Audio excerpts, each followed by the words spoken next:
ఆమె పొలమును చూచి దానిని తీసుకొనును, తాము కూడబెట్టిన ద్రవ్యము పెట్టి ద్రాక్ష తోట ఒకటి నాటించును. ఆమె నడుకట్టు చేత నడుము బలపరచుకొని చేతులతో బలముగా పనిచేయును. తన వ్యాపార లాభము అనుభవంచే తెలుసుకొను. రాత్రివేళ ఆమె దీపము ఆరిపోదు. ఆమె పంటను చేత పట్టుకొను, తన వేళ్లతో కుదురు పట్టుకొని కొడుకును. దీనులకు తన చెయ్యి చాపును, దరిద్రులకు తన చేతులు చాపును. దేవుడి లేఖన భాగాన్ని దీవించి ఆశీర్వదించును. ప్రశస్తమైన మీ సన్నిధానములకు వధింపబడిన పొరబిడ రక్తానికి ఎంత స్తుతించినా కూడా తక్కువే ప్రభా. స్తోత్రం దేవా, మీకే స్తోత్రం, మీకే స్తోత్రం, మీకే స్తోత్రం, మీకే స్తోత్రం. శక్తివంతమైన మీ నామం బట్టి నా ప్రభా నీకు ఆచరిస్తున్న, మీరు ఉన్నవాడు అనువాడుగా ఉన్నందుకు నీకు ఆచరిస్తున్న, చాలినంత దేవుడుగా ఉన్నందుకు నీకు ఆచరిస్తున్న. ప్రత్యేక రీతిలో ఈ రాత్రికి ఆలస్యమైన మా ప్రభా స్తుతుల మూలంలో ఆశ్రయ దేవుడు మేము స్తుతిస్తున్నాం. స్తుతి చేయడం మీకు శోభస్కరమైన విధానం బట్టి కూడా మీకు ఆచరిస్తున్నాం. దేవ అనిత అన్విక మీ నామం మీ రక్తం రూపించి వెడల్పెగాడ చీకశక్తులు నా జయిస్తున్న గద్దించి కాతలుగా బంధించమని ప్రార్థిస్తున్నాను. నాయన మా ప్రభు నా తల్లి మరి పరిమళంలో నా తల్లి ఇద్దరు కుమార్తెల్లో మీ నెమ్మది మీ సమాధానం మీరు దాయించలేసే స్తోత్రం. కనికరించండి, కనికరించండి, కనికరించండి, కనికరించండి, కనికరించండి. దేవా శైలు వాళ్ళ అవ్వకు స్వస్థత ఇచ్చినందుకు నీకు ఆచరిస్తున్నా. మరి ముఖ్యంగా తండ్రి మరి యొక్క కుమారుడు కానివ్వండి నా తల్లి దేవా మమత మరి అంకిత వీరందరూ నా ప్రభ నా తల్లి రాకపోకల్లో మీ సన్నిధికాన్ని తోడుగా ఉంచండి. చూడగల వెళ్ళే పిల్లలు కూడా మీ సన్నిధికాన్ని తోడుగా ఉంచండి ప్రభా. జ్యోతిని బట్టి నా ప్రభ మహిని బట్టి నా ప్రభ నీకు ఆచరిస్తున్నా. మీ జ్ఞానాత్మ నింపండి ఆయన విడబడినాడ చీకశక్తులను జయిస్తున్న గద్దించి పదలుగా బంధించమని ప్రార్థిస్తున్నా. దేవ అలాగే నా ప్రభ నా తండ్రి దేవ దీవెని బట్టి నా ప్రభ బ్లెస్సింగ్ బట్టి కీర్తిని బట్టి మీకు ఆచరిస్తున్నా. మీ ముఖకాంతి ప్రకాశింపచేయండి తండ్రి. వారు చక్కగా ఉన్నత చదువులాగా మీకు దాయిచేయండి. బిడ్డలు ఎంత చక్కగా లేఖన భాగం నేర్చుకుంటుండగా నా తండ్రి రోజు మన దేవుడి బిడ్డగా ముందుకు సాగడానికి మీకు దాయిచేయండి. లేదా దానికి మీరు ఇచ్చిన స్వస్థ బట్టి మీకు ఆచరిస్తున్నా. శ్వేత జ్ఞాపకం చేసుకుని తండ్రి అధికారం సంతోషం అందరి వసంతమ్మగా పనులకు పోయి కూడా అలసిపోయి నీ సన్నిధికి వచ్చారు. దేవా బిడ్డలు కనికరించండి, అందరూ కనికరించండి, ధైర్యపరచండి. మరి కష్టార్జును మీరు దీవించండి ప్రభా. స్తోత్రం. కష్టం తగిన ఫలితాన్ని మీరు దాయించండి. చూస్తాం దేవా వారి కష్టాన్ని ఏమి వృధా కాకుండా మీకు దాయించబడి ప్రార్థిస్తున్నాం నాయన. దేవ కనికరించండి. రైలను బట్టి నా తల్లి యోమిమకు గర్భఫల దేవుని నింపండి, యెషమ గర్భఫల దేవుని చేత నింపండి, నిర్మల గర్భఫల దేవుని చేత నింపండి ఆయన. కనికరించండి, ఇప్పుడు దాయించండి. స్తోత్రం యేసయ్యా. దేవ జ్ఞాపకం చేసుకొని జ్ఞాపకం చేసుకుని చెప్పండి ఏంటి మళ్ళీ చెప్పాలి గట్టిగా చదువుతాను.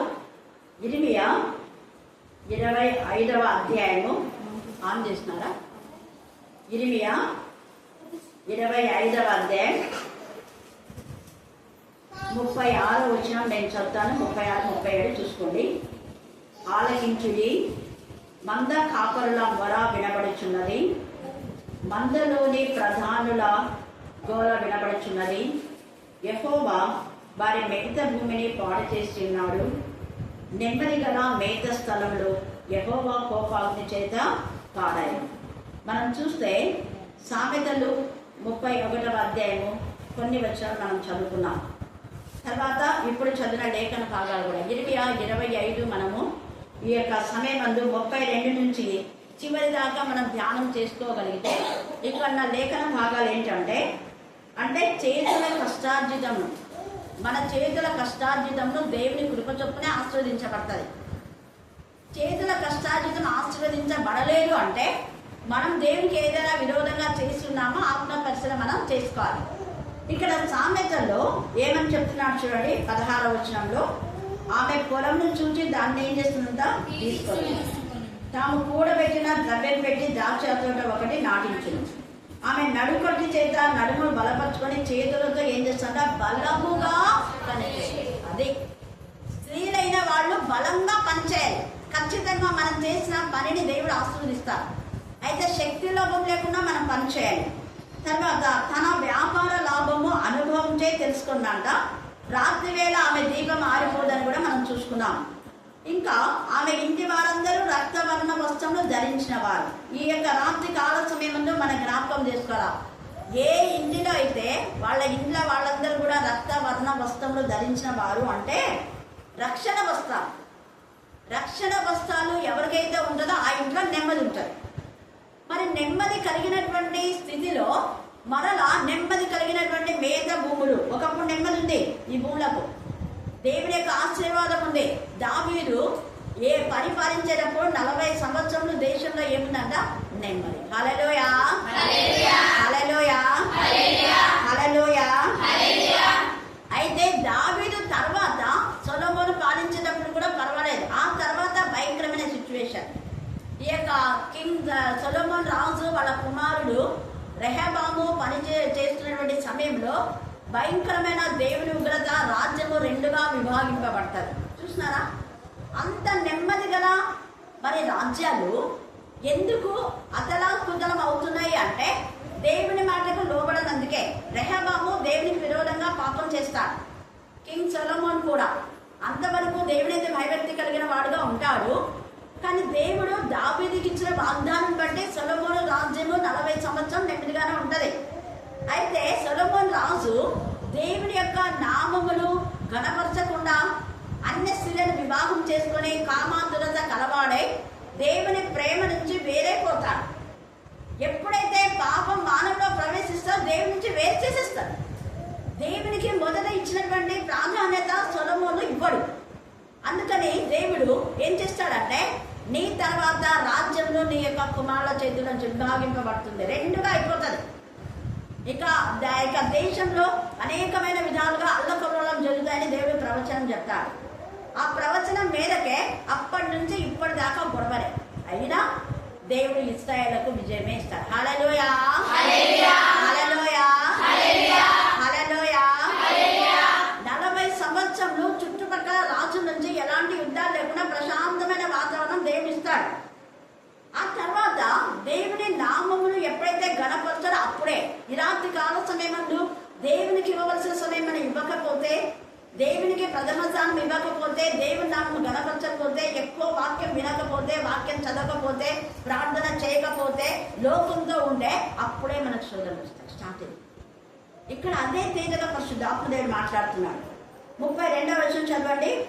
ఇర్మియా 2 తీసి పెట్టుకోండి. సామెతలు 31, తర్వాత ఇర్మియా 25వ అధ్యాయం 32 చదవండి.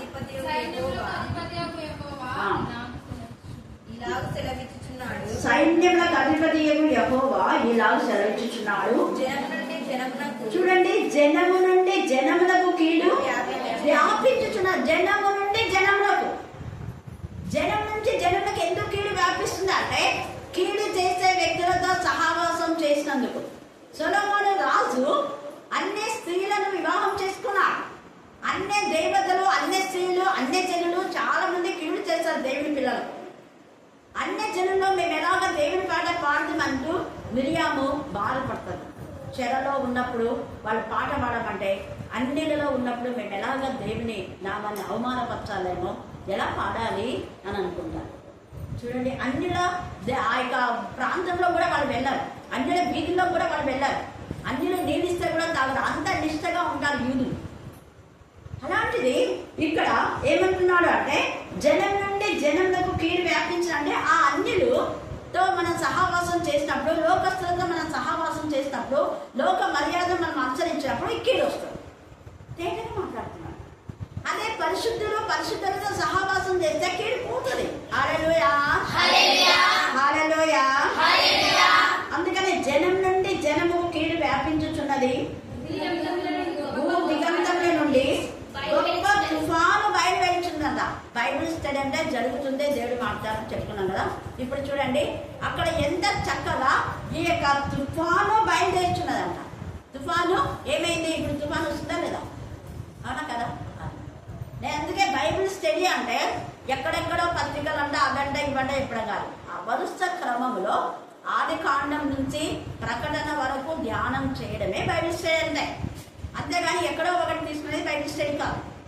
మనం ఎప్పుడు బైబిల్ స్టడీ అయినా కూడా ఆది కాండం నుంచి ప్రకటన వరకు అలాగనే అయిపోవస్తూ ఉన్నాము. మరి దాదాపు 30 సంవత్సరాలుగా ఇప్పటికీ 5 సార్లు అయిపోయింది బైబిల్ వరుస క్రమంలో. ప్రతి వచనము ఆ వచనంలో ఉన్నటువంటి ప్రతి పదాన్ని మనం జ్ఞాపకం చేయాలి. హల్లెలూయా, హల్లెలూయా, హల్లెలూయా, హల్లెలూయా. అందుకే ఇక్కడ అన్నాడు గొప్ప తుఫాను బయలువెళ్తున్నదంట. జరుగుతున్న విషయాన్నే దేవుడు మాట్లాడుతున్నాడు. తర్వాత ఆ దినమున యెహోవా చేత హతులైన వారు ఈ దిశ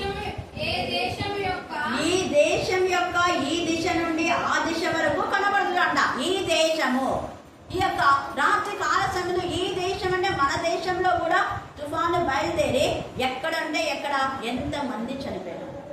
ఆ యొక్క శవాలను పాతి పెట్టడానికి కూడా అవకాశం లేకుండా ఒక గుంత దవ్వి, ఆ గుంతలోనే ఎంతమందిని, కరోనా వైరస్ అప్పుడు కదా ఎంతమందిని ఊరికే పెద్దగా దవ్వేది, దాంట్లో వందల మందిని పడేస్తే పైకి మట్టుకొస్తుంది.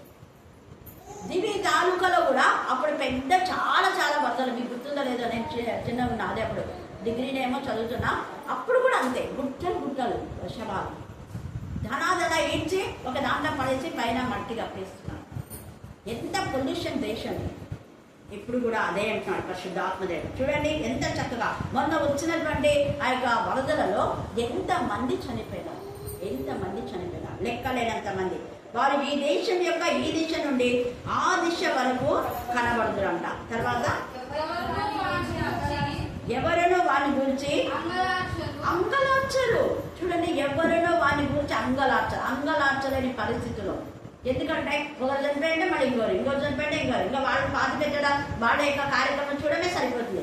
అంగలార్చి వాళ్ళ దగ్గర కూర్చొని కొంత సేపు తెచ్చడం అనేది లేదు.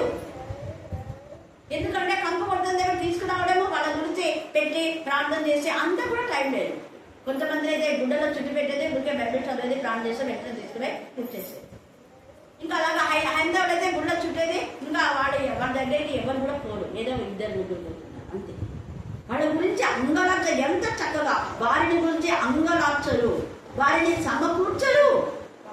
ఎంత బాధ చూడండి, సమకూర్చరు, పాతి పెట్టరు, పెంట వలె వారి శవము నేల మీద పడింది. ఇప్పుడు కూడా ఎంతమంది పెంట వలె పడి ఉన్నారు. ఈ యొక్క రాత్రి కాలశంలో దేశం అలా కావడానికి కారణం ఏంటంటే దేశము దేవునికి విలువలంగా చేయడం. దేశము దేవునికి మహిమకరంగా కష్టపడి పనిచేసుకోవట్లేదు. చాలా మంది అక్రమంగా వచ్చేదాన్ని దోచుకోవాలని చూస్తున్నారు. అలాంటి నేచర్ మనలో ఉండకూడదు. తర్వాత చూడండి, మంద కాపరులారా గోలనెత్తరే. మంద కాపరులు మీరు ఏం చేస్తున్నారు? కాపర్లైన వాళ్ళందరూ కూడా ఉపవాస ప్రార్థన చేయాలి, కన్నీరు ప్రార్థన చేయాలి, చేయకుండా కాపర్లైన వాళ్ళు కూడా ఎంతసేపు వాళ్ళ స్వార్థం చూసుకుంటున్నారు, టైం అంతా వెయిట్ చేసేస్తున్నారు. అందుకనే మంద కాపరులారా గోలనెత్తుడి, మొరపెట్టుడి. మందలోని ప్రధానులారా, మందలోని అంటే సంఘంలో ఉన్న ప్రధానులు పెద్దలు ఏం చేస్తున్నారు? బూడిద చల్లుకొనుడి. ఏడ బూడిద చల్లుకుంటున్నారు చూడండి, బూడిద చల్లుకోండి అంటే ఇంకా అన్ని భోజనం అవన్నీ కూడా వదిలేసి సంఘం కోసమే విలపించాలి. ఏడ వినిపిస్తున్నారు చూడండి, బూడిద చల్లుకొనుడి అంట. తర్వాత మీరు మరణం నందులకై దినములు పూర్తి అయిన, మీరు మరణం నందులకై దినములు అంటే చావడానికి సిద్ధంగా ఉన్నారు అని ఎంత చెప్తున్నారు. మీరు మరణం పొందే సమయం ఆసన్నమైంది అంటున్నాడు. అయితే అది ఏంటి? హెచ్చరిక. మన వాళ్ళు ఇది చెప్తే శాపం అంటారు, ఇది శాపం కాదు, ఇది హెచ్చరిక. మరణం నొందే దినములు పూర్తి అయిన, ఇంకా అయిపోతుంది అని హిజ్కియా కూడా అలాగనే హెచ్చరిక చేశాడు యెషయా ప్రవక్త. నువ్వు మరణం అవుతున్నావు, నీళ్ళను చక్కబెట్టుకో అంటే శాపమా హెచ్చరికనా? గడిపాలి. నువ్వు మరణం అవుతున్నావు, నీళ్ళు చక్కబెట్టుకో అంటే శాపమా హెచ్చరికనా? అంటే చెప్పాలా? గట్టిగా హెచ్చరిక. మనలో శాపం అంటారు, మనలో శాపాలు ఏదో తెలియదు, హెచ్చరికలు ఏదో తెలియదు. వెంటనే అక్కడ హిజ్కియా గోడ వైపు ముఖం తిప్పుకొని గట్టిగా ఏడుస్తాడు. ఇక్కడ వీళ్ళు గూడె మూసుకోమంటే మూసుకోరా, ఇక్కడ హిజ్కియా రాజు గోడ తట్టు ముఖం తిప్పి కన్నీటితో దేవునికి ప్రార్థన చేస్తాడు.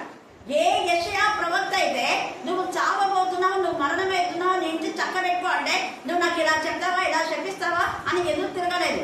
వెంటనే దేవా నేనేమైనా తప్పు చేసినావు, అది హెచ్చరిక వచ్చింది అంటే మనం వెంటనే మన ఆత్మ పరిశీలన చేసుకోవాలి. ఎప్పుడైతే హెచ్చరిక బయలుదేరిందో రాజు పశ్చాత్తాపడి కన్నీరు కాల్స్తారో వెంటనే ఏ యెషయా ప్రవక్త చెప్పాడో హిజ్కియాకు అదే యెషయా ప్రవక్త వచ్చి నువ్వు చావవు. హల్లెలూయా, హల్లెలూయా, హల్లెలూయా, హల్లెలూయా. నువ్వు చస్తావు, నేను చక్కబెట్టుకో అన్నాడు. అది హెచ్చరికగా తీసుకున్నాడు కానీ శాపం అని ఆ యొక్క ప్రవక్తను తిట్టడిపోయలేదు. చక్కదిద్దుకోవడానికి పరిశీలన చేస్తున్నారు. దేవుని నేను తప్పు చేశాను, అది నాకు సరి చేయలేదు. ఎప్పుడైతే పశ్చాత్తాపడి దేవుని గోచాన్నాడో వెంటనే అదే ప్రవక్త వచ్చి నువ్వు మరణం కావు, 15 సంవత్సరాలు ఇంకా నువ్వు బ్రతుకుతావు అంటాడు. అవునా? దేవుడు నన్ను చస్తానని చెప్పాడు కదా మీరు? అవును, దేవుడే చెప్పాడు. చెప్పింది దేవుడే. అదే దేవుడే నువ్వు పశ్చాత్తాపడిన నీ పశ్చాత్తాపాన్ని చూసి ఆయన అనుకున్నది కీడు చేయక మానుకున్నాడు. నేను చంపేయాలనుకున్నాడు, కానీ ఆయన మార్చుకున్నాడు. ఆయన కారణం నీ పశ్చాత్తాపము దేవునికి పశ్చాత్తాపం కలగదు. అయ్యో ఇంతగా నా కుమారుడు కన్నీరు కాస్తున్నాడు, నేను ఇంకా ఈయన కొంత సమయం ఇవ్వాలని కొంత సమయం ఇస్తున్నా అంటే అవునా సూచన ఏమని చెప్తారా అయ్యగారు అని అడుగుతారు. అదిగో ఆ యొక్క మెట్ల యొక్క నీడ 15 మెట్లు ఎనికిపోతుంది చూడు. ముందు ఎప్పుడైనా ప్రపంచంలో ఎప్పుడు జరగదు. 15 మెట్లు ముందు వచ్చినటువంటి ముందే పోతుంది, కానీ వెనక్కు పోతుంది ఎప్పుడైనా పోదు. అప్పుడు ఎప్పుడైతే ఎండ 15 మెట్లు వెనక్కు పోయిందో అది సూచన అంటాడు. అలాగా 15 సంవత్సరాలు జీవిస్తారు.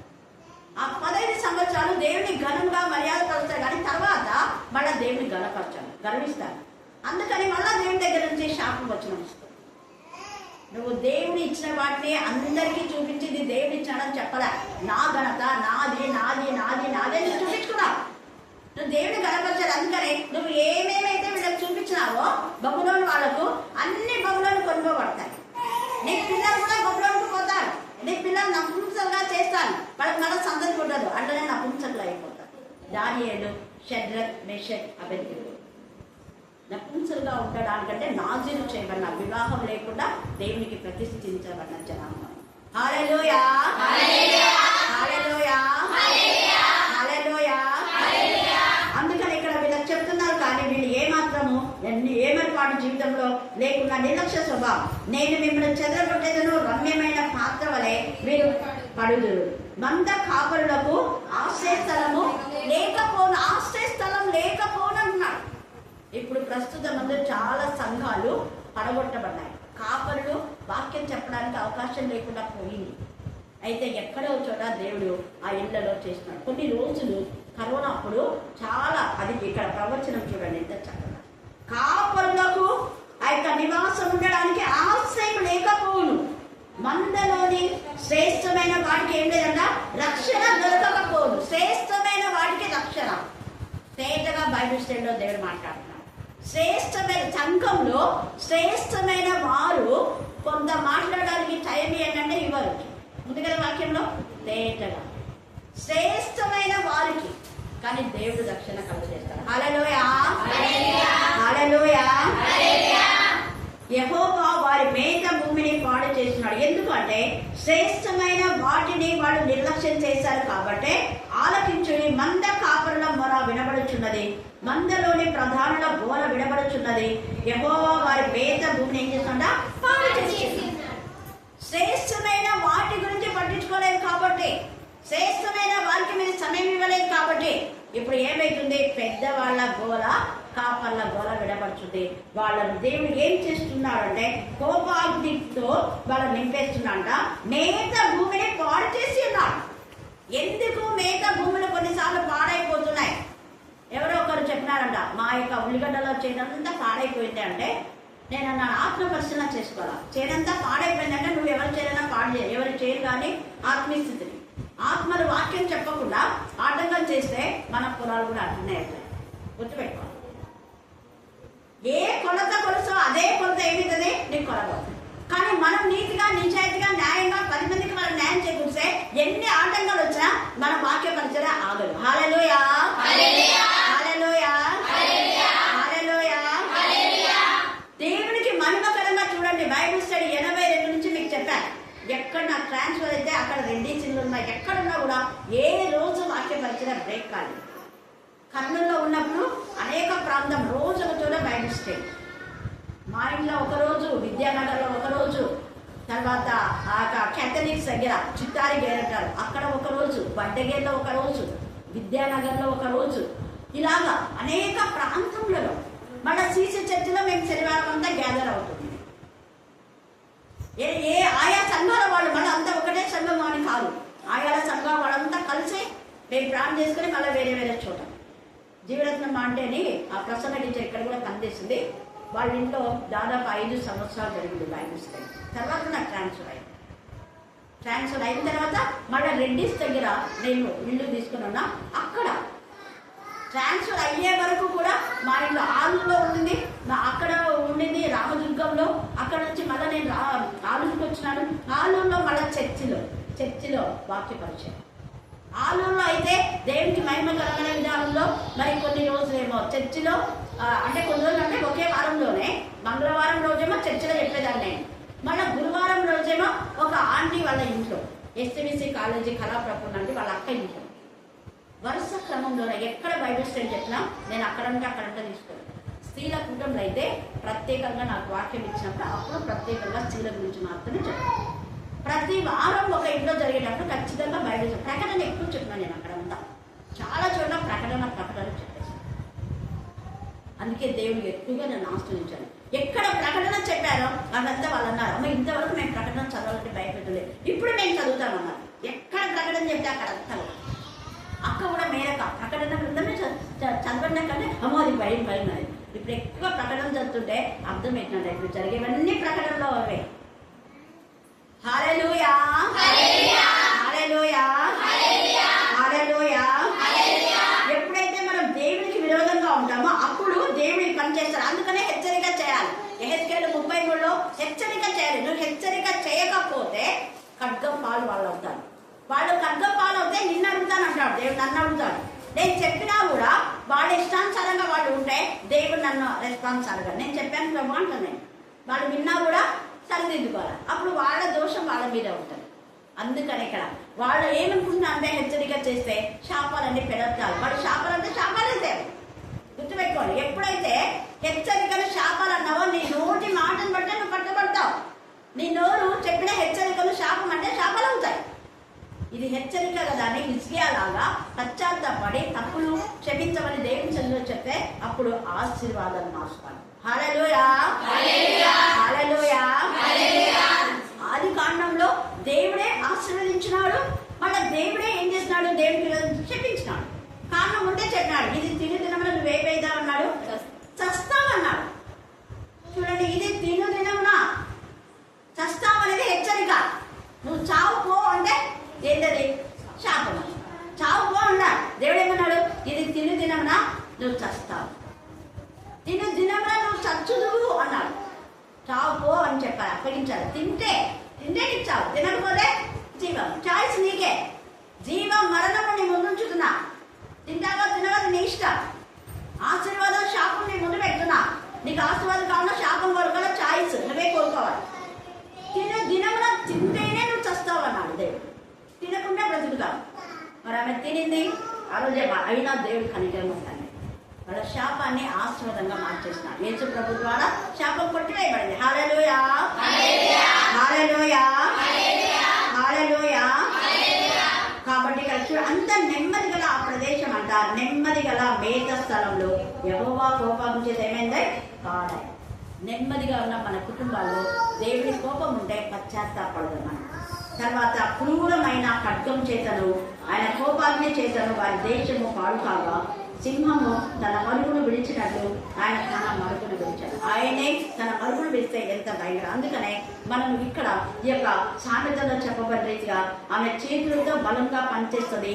దేవుని యందు భయభక్తి కలిగి జ్ఞానం కలిగి కృపగల ఉపదేశం చేస్తే తన ఇంటి వారికి రక్షణ వస్త్రాలుంటాయి, చలి తగులని ఆమె భయపడదు, ధైర్యంగా ఉంటాం. ఈ యొక్క రాత్రి కాల సమయమందు దేవునికి మహిమకరంగా మన చేతిలో కష్టార్జితము దేవుడు దీవించులాగున దేవుని కోపానికి గురి కాక ముందే హెచ్చరికలు పొంది పశ్చాత్తాపడి మారు మనసు పొంది మారు మనసు అయిన ఫలాలు ఫలించారు. దేవుడు ఈ లేఖన భాగాన్ని దీవించి ఆశీర్వదించుగాక. ఆమేన్ ఆమేన్ ఆమేన్.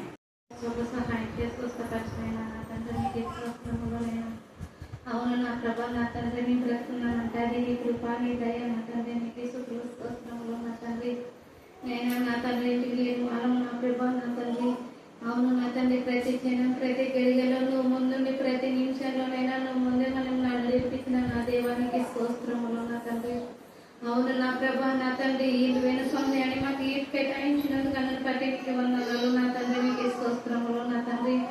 నేను నా తండ్రి ఎక్కడిద్దరు ముగ్గురు కూడి నా నామసు తీస్తారో వారి మధ్యనే నేను ఉంటాను చెలవిచ్చినాను నా తండ్రి, నీకు స్తోత్రములు నా తండ్రి. నేను నా తండ్రి ముగ్గురు కూడి నేను నేను స్తుతించడానికి గణపరచడానికి సమయం ఇచ్చినందుకు నన్ను బట్టి నీకు వందనాలు నా తండ్రి, నీకు స్తోత్రములు నైనా నా తండ్రి పాస్టర్ అమ్మ నా తండ్రి ఎంతో చక్కగా నా తండ్రి వాక్యం ద్వారానైనా పాటల ద్వారానైనా మాకు నైనా నా తండ్రి ఆ వాక్యమునైనా పాటలు విని విడిచిపెట్టకుండా నా తండ్రి పొలములోనైనా ఇతరులు ఎలాగో మలుస్తుందో అలాగ మనం తండ్రి మా ఇంట్లో మాకు నైనా నా తండ్రి నిత్యం పరిచయటానికి నువ్వు సహాయం చేసి స్వస్థపరిచినైనా నా తండ్రి నీకు స్తోత్రములు నా తండ్రి ప్రభా నేను మీ బ్రతికి నా తండ్రి ఈ దినం మీ బ్రతుకున్నామంటే అది మా గొప్పతనము కాదు నైనా నా తండ్రి అది నీ గొప్పతనమునైనా నా తండ్రి నీకు స్తోత్రములు నా తండ్రి నేను ఈ లోకంలోనైనా ప్రతి బిడ్డనినైనా పేరు పేరున నువ్వు దీవించి ఆశీర్వదించే భాగ్యం దయచిన ప్రభునికి స్తోత్రములనైనా నా తండ్రి నేను ఎక్కడెక్కడైనా నా తండ్రి నీ పరిచర్యలనైనా జరుగుతున్నామనే తండ్రి ఎక్కడెక్కడ నా తండ్రి నీ పాఠంలో జరుగుతున్నాము నా తండ్రి ప్రతి సేవకుని నీ అగ్నిలో వంచుకొని నీ రెక్కల చాటును మరుగు చేస్తున్న దేవానికి స్తోత్రములనైనా నీ పాటలు పాడటానికి నైనా నా తండ్రి నీ వాక్యం చెప్పటానికి నైనా మంచి స్వరము దయచేయన ప్రభు నా తండ్రి ప్రతి నా ప్రభునికి స్తోత్రములు నా తండ్రి నేను ప్రతి పాఠరమని ప్రతి పాఠరని నైనా నీ రెక్కల చాటును మరుగు చేస్తున్నా తండ్రి నేను నా తండ్రి ఎంతో బలంగా ఘనంగా చెప్పటానికి